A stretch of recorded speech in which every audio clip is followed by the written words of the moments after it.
Okay,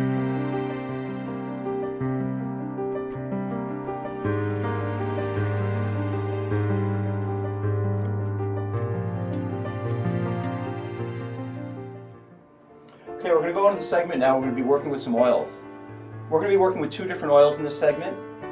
First one we're going to start off with is the original oil.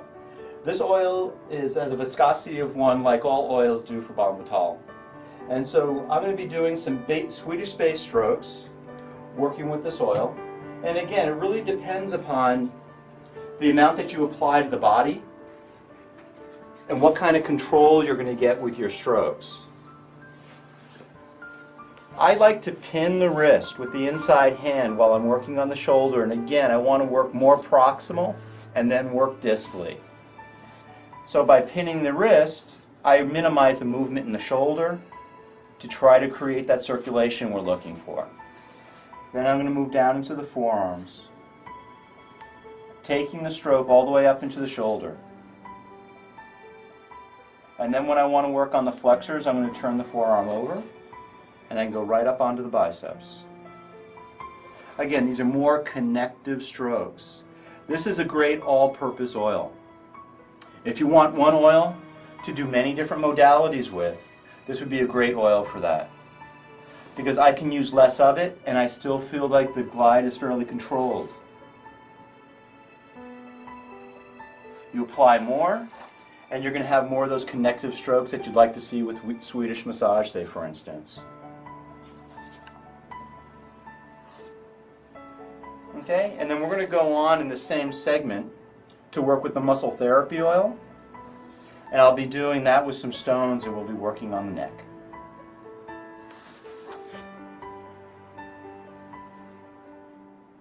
Okay, this last segment that we're going to be working with is going to be muscle therapy oil.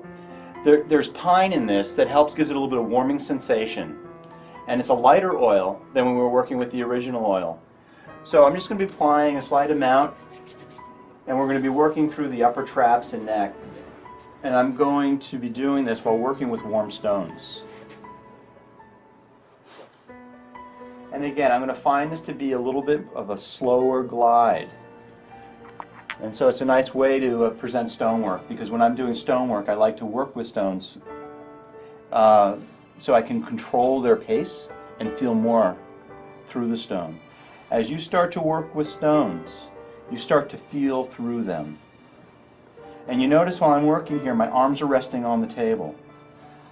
I try to do all my anterior neck work when my arms are on the table, because that means I'm not shrugging my shoulders. We can lift into the upper traps and then pinch the upper traps. And I'm cradling the stone. I'm not holding it in my hand. My thumb does not touch the stone. Don't bring your thumb across the stone, because then I know you're going to be holding it and you're going to start wearing out your hands. So you create the shape of the stone as you're gliding up the neck. And then when I want to do work that's a little bit more specific, I'll take the point of the stone, place it just outside the lamina groove, then I just rotate the neck into the tip of the stone. My fingertips are at the end of the stone, so I can feel the tissue. I can feel the depth of the work, so I don't work too deep. And the stone is totally controlled and it's being pushed back into my palm, so I don't have to squeeze it. One of the places I think where most therapists burn out their hands is when they're doing point work, and the upper traps and neck is a common place for that. Then I can take this stone, place it into the upper trap, so I pin and stretch at the same time. And then release. Slide out again, pin and stretch. And the last one. If I go out any further, I'm going to be out onto the acromion process where the clavicle and scapula meet. And that will be uncomfortable for your client. And then I'm going to perform the same thing on the other side of the neck. I'll take the stone that still has some warmth left in it, and I tuck it in underneath the shoulder out of the way. Pick up the additional stone. I keep contact with the body the whole time I'm working the neck. And now I'm going to apply the similar strokes to the opposite side of the neck.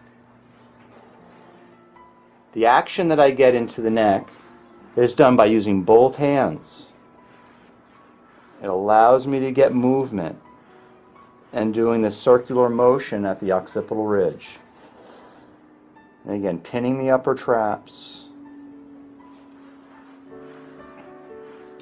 Just make sure that the stones aren't too hot so you can work with them slowly. Because when you're working on the neck, there's nothing really fast at all about the process. It's sensitive. Clients tend to guard their necks.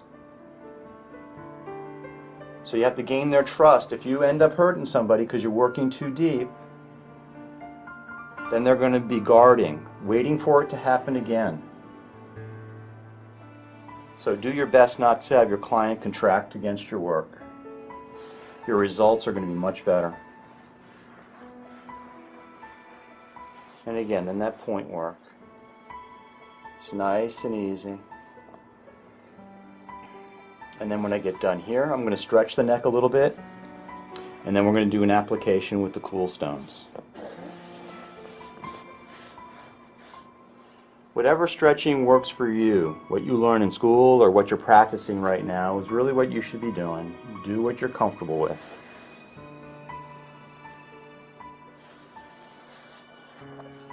Just relax.